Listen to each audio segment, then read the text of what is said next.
Hello everyone, welcome to the daily news protocol of the Hindu newspaper contributed by Vishnu IS Academy.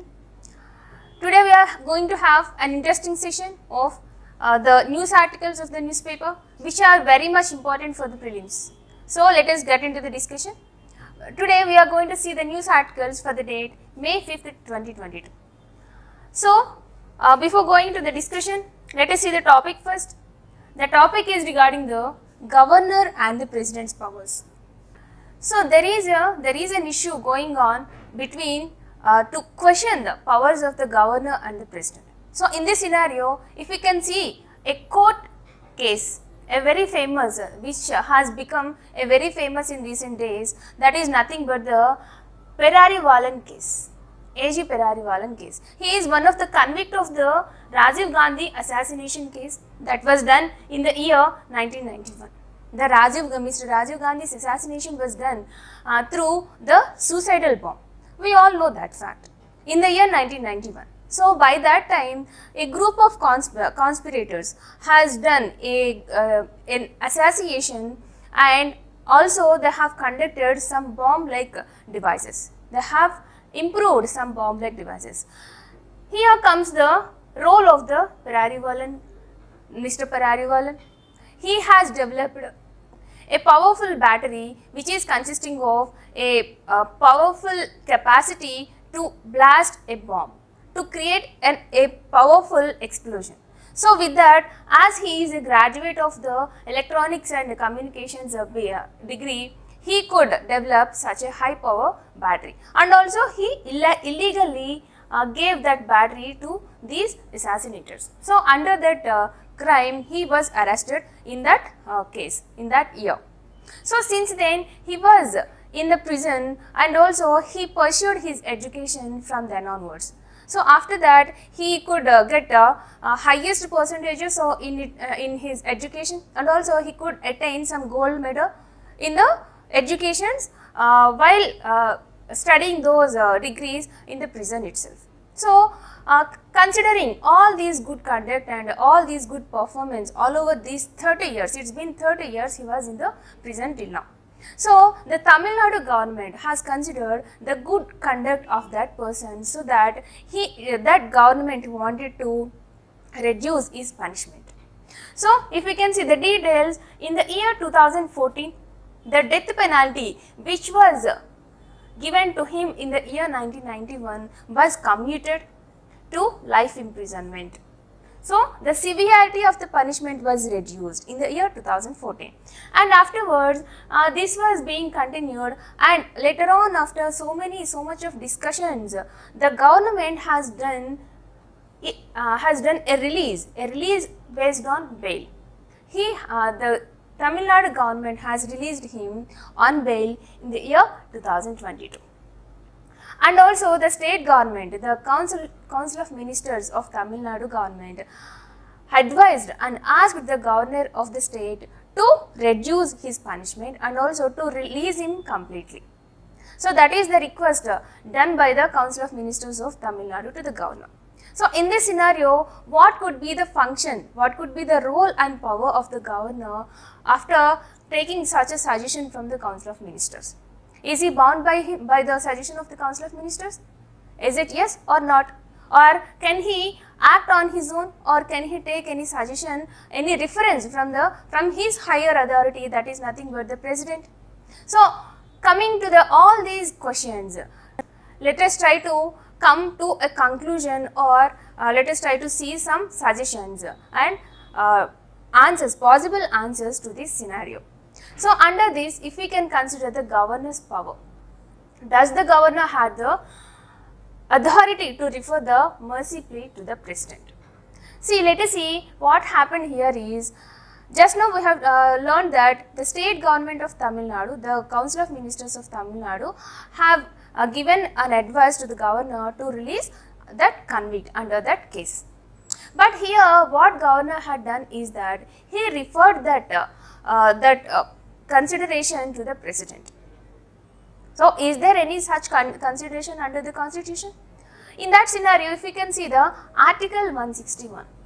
What is the Article 161? Under the Article 161, the governor is bound is bound by the aid and advice given by the State Council of Ministers. Clear? So hence, whatever the suggestion given by the Tamil Nadu Council of Ministers to the governor, it would be the binding on the governor under the Article 161.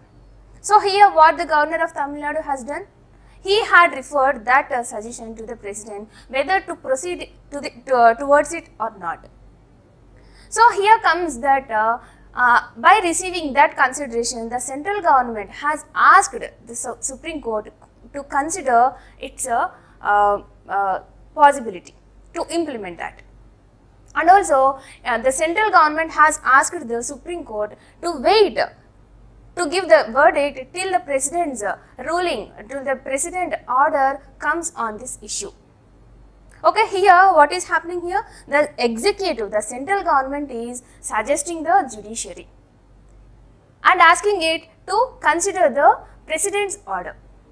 So here comes the question. The judiciary, as it is performing and acquiring the highest authority in its domain, it is not considering that central government's suggestion.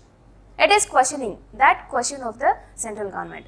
Is it your domain to question the judiciary or to ask the judiciary to wait till the president's order, or is it constitutional?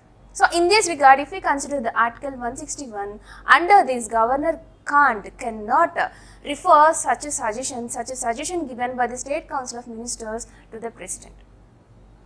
So at a very basic point, the judiciary, the Supreme Court is questioning that part of the governor role. So in that scenario, the governor prima facie had no authority to transfer the messy plea to the President. Okay, it is the opinion given by some judicial officials of the judiciary. The complete and final verdict was not yet revealed under this issue. Let us see what is happening till now. Let us see that scenario. Okay, so there was no role for the president here under the constitution. It is the opinion given by some judicial officials in the Supreme Court. So under this, if we can consider the powers of governor and the president. Under the Article 72, the president has the pardoning powers, and also under the Article 161, the governor also have the pardoning powers. Are these both pardoning powers are the same for the governor and the president? Are they same? No. Why? Because there is some difference giving some pardon to the death sentence. Except this, all other remaining pardoning powers are similar and same for both the dignitaries, that is president and the governor. So the Article 72 empowers the president to grant pardons, and also the Article 161 provides that the governor shall have the power to grant pardons, reprise, respites, remissions of punishment, to suspend and remit or commute the sentence. Okay, these are all the different types of pardoning powers of the governor and the president. We know all those pardoning powers. So now let us see some specific functionality under the word pardon. So here the president has the power, he has the power to pardon any death sentence. Okay, and also he has the power to pardon any punishment or to reduce the severity of any punishment which was given under any central law. Okay, now here governor will conduct such a functionality which is given against any violation of state law. Here the consideration will be regarding the state law, and here regarding the central law.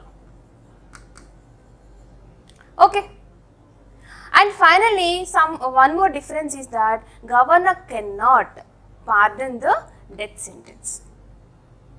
That is the main difference between the pardoning powers of the president and the governor. So hence the president and the governor exercise two distinct powers under the 72 and 161 articles, but there is no such a rule or formulation in the constitution saying governor can refer any pardoning power or any this reference given by the state government to the president. So, the Supreme Court has to study this issue and case further, and a clear verdict and ruling and guideline regarding this issue has to come after happening that some successive discussions in the Supreme Court. Okay, in this scenario, till now we can come to a conclusion that the governor cannot undertake that pardoning power to give some relaxation to the death penalty. So, in this backdrop, I hope we have learned some differences of the president and governor, and the functionality of the governor has to be discussed further and has to be finalized further. Let us wait till the verdict comes out. Okay. Now, let us move on to the next topic. That is nothing but the inflationary pressures becoming acute. We are in the days that there are so many problems are occurring globally. There is occurring one war, not even a war. There are so many geopolitical conflicts are happening, and also crude prices, the prices of crude oils are going hike, and also there is a shortage of supply of goods and services, and also there are some health crises like COVID-19 and all, and also economic slowdown is there. So, considering all these issues, the inflationary rates are becoming very volatile, and also the escalating of inflation rates are alarming. So, considering this issue, RBI has suddenly increased the repo rate by 40 base points, that is 4.4%, to control the increasingly escalating inflation rates. Why? Because it is going to a phase called acute inflation. If inflation goes into that phase, the price control will go out of our hands. So, before that, our RBI is conducting some measures and taking some measures to control that hiking inflation rates. So, if we can see, if we can consider this rise, it is the first since the year 2018. Since the 2018, the repo rates were not being raised. It is only now, after almost 4 years, it was increased to contain those inflationary rates. And also CRR had already been increased in 2021 by 50 base points. Now it can be called as 4.5%. What is CRR and what is repo rate? What are all these? These are nothing but some qualitative tools that were under the hands of the RBI to control the monetary circulation all over the India.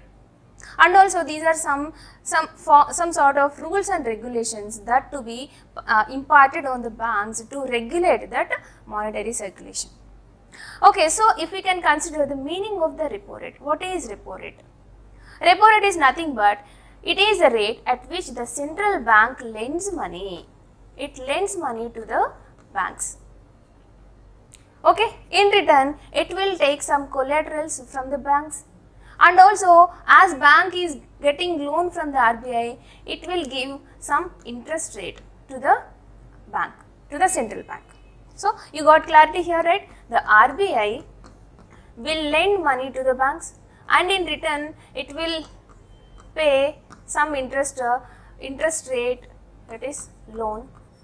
The bank will pay some interest rate named as repo rate to the RBI. It is taken for the shorter time periods, shorter terms. So, it is the meaning of the repo rate. It is the rate at which the central bank, the RBI, lends money to the commercial banks for meeting short-term requirements in order to maintain the liquidity and control inflation. So, the functionality of the repo rate is to control the liquidity. If there is less liquidity in the market, the relaxations of repo rate will be relaxed. The percentage of repo rate can be reduced so that banks will have to pay less interest rates to the RBI, so that banks will be left with some higher amounts of money with it, higher amounts of liquidity with it, so that banks can lend further money. We are considering this scenario, considering repo, if repo rate is less. But now in our news today, we are considering that repo rate is hiked. What happens if repo rate is hiked? If repo rate is increased, the banks will have to pay higher interest to the RBI. So that will suck the money from the banks. The RBI will get more money from the banks. So the banks will left with less amounts of monetaries and liquidity with the banks. So that banks will not have much free hand to lend the money into the market. So that the money supply in the market will get reduced. So that will show impact on the demand of the goods and services. So that if that demand of the goods and services are reduced, the prices of the goods and services will get reduced. What happens if the prices reduced? That will result in the reduction of the inflation. Clear? So it is like a chain structure. Chain depends on one another. So hence the control of this long chain to reduce the inflation will be under the hands of RBI. Okay, so that is the importance of the increase of the repo rate to control the inflationary rates. Okay, and also if we can see some issues, why the inflation is going higher and higher. As we have seen earlier, there are so many reasons: the war crisis all over the world, and also the sanctions and retaliatory actions are being intensified day by day. And also there are shortages in the supplies of goods and crude oils and all, and also volatility in commodity and financial markets. There are so much of volatility in all these markets. If these markets are volatile, it will again show impact on the prices, it will again show impact on the inflation. It will become like a chain. And also the supply dislocations, supply shortages are also the issue, and also the persistent and spreading inflationary pressure becoming acute. It is very much important to be noticed. Why? Because if we neglect this increase of inflation, it will entirely collapse. It have that capability to entirely collapse the economy of the nations. So hence that's why such a nice and good measure was taken by the RBI to increase the repo rates. And also sustained high inflation inevitably hurts. What happens? What happens with the sustained and persistent higher amounts of the inflation? It will affect the savings. Of course, yes. Why? Because of the higher rate of inflation, the prices will go higher. So the purchasing capacity of the consumers and also the investment scenarios and the trends of the investors will go less. Why? Because they will not have that much money in their hand which can fetch them better. Why? Because the value of the currency is going down. What is that meaning? If the price of any one good, 1 pen, if we can say that price of 1 pen is going higher, like earlier we can get this for 5 rupees. Now as prices are going higher, now we can buy a pen with 10 rupees. Earlier we used to buy 2 pens for 10 rupees. What is the meaning of that? The value of the currency is going down.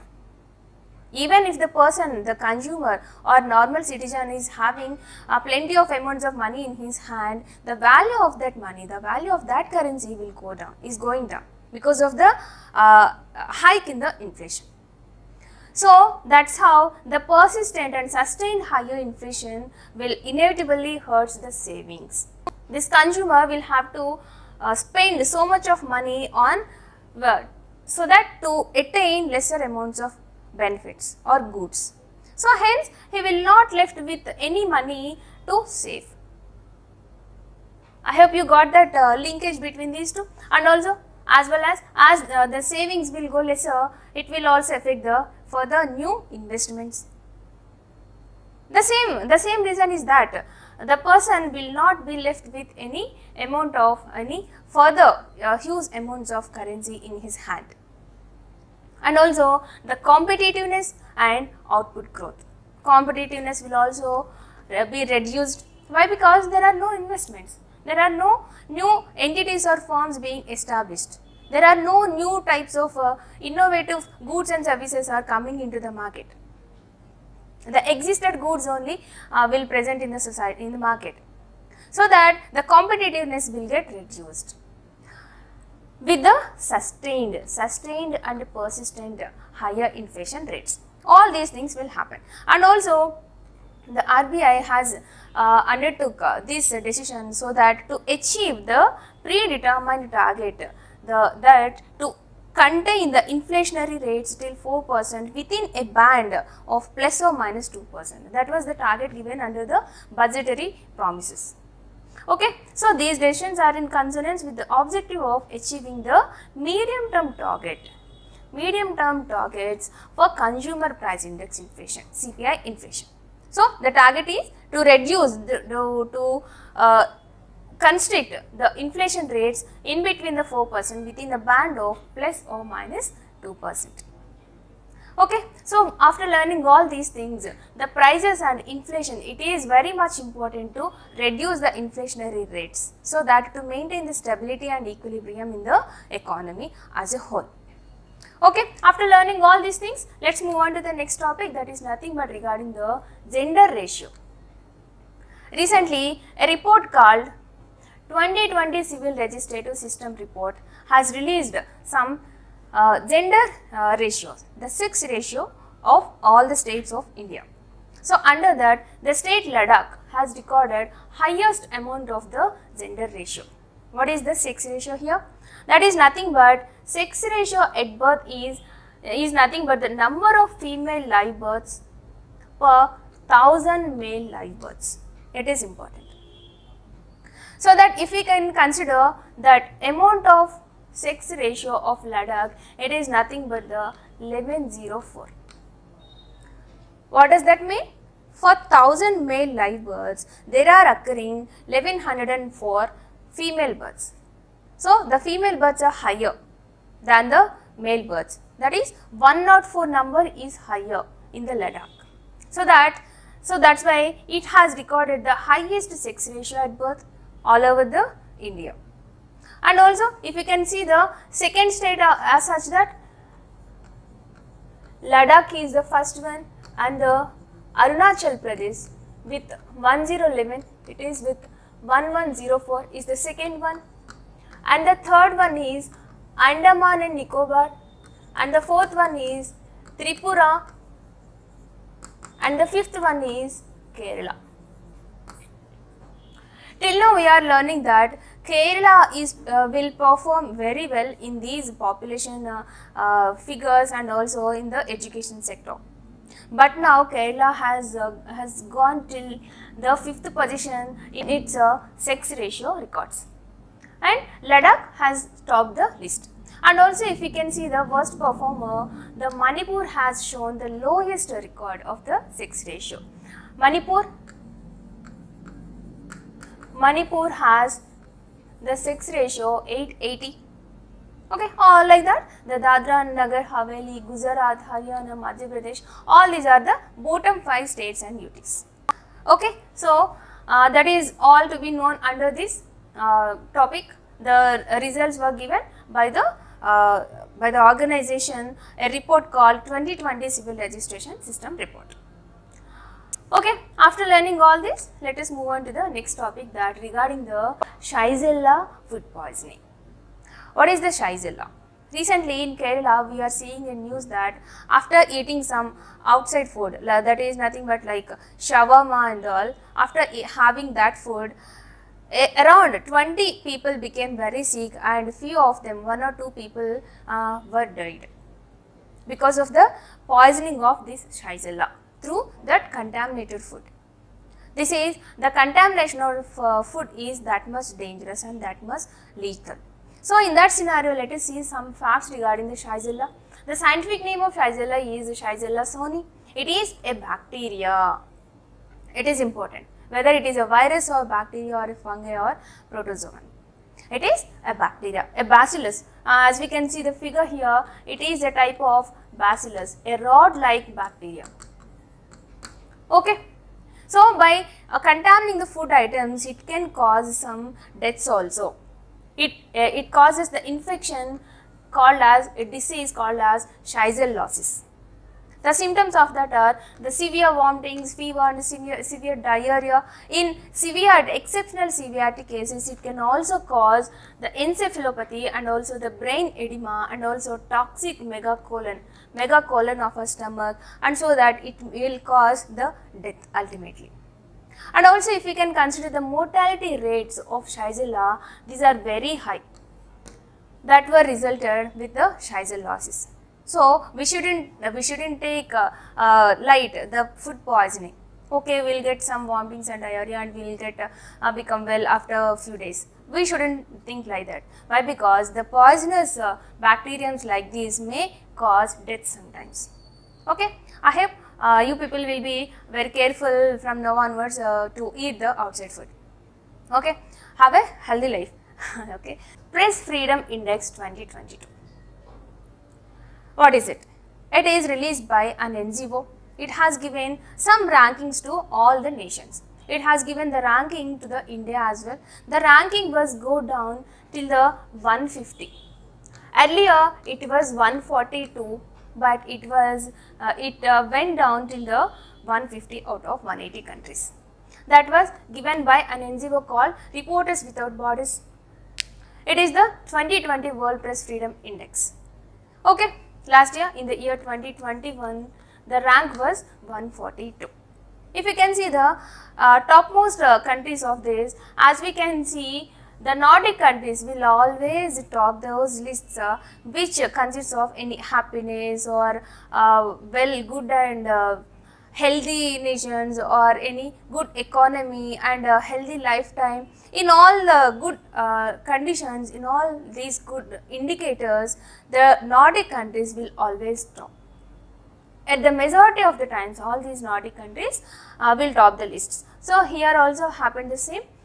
The Norway with the score of 92% and the Denmark and the Sweden have topped that list to give the freedom to the press. Okay, so the RSF is an NGO, an international NGO. Its aim is to promote the press freedom. Okay, and also countries are evaluated on 5 contextual indicators. By considering which indicators these rankings are given, it considers 5 such indicators. Those are nothing but the political context, legal framework, economic context, social cultural context and the safety as well. So, all these 5 context indicators will be considered to give such ranks under the press freedom. Okay, so it can be a nice prelims fact for your exam. So, that is how we are here to learn most of the prelims facts till now by the conduct of our exam next month. Okay, so after learning all these things, let us meet in another interesting session in tomorrow's session with some good amount of facts. Okay, thank you.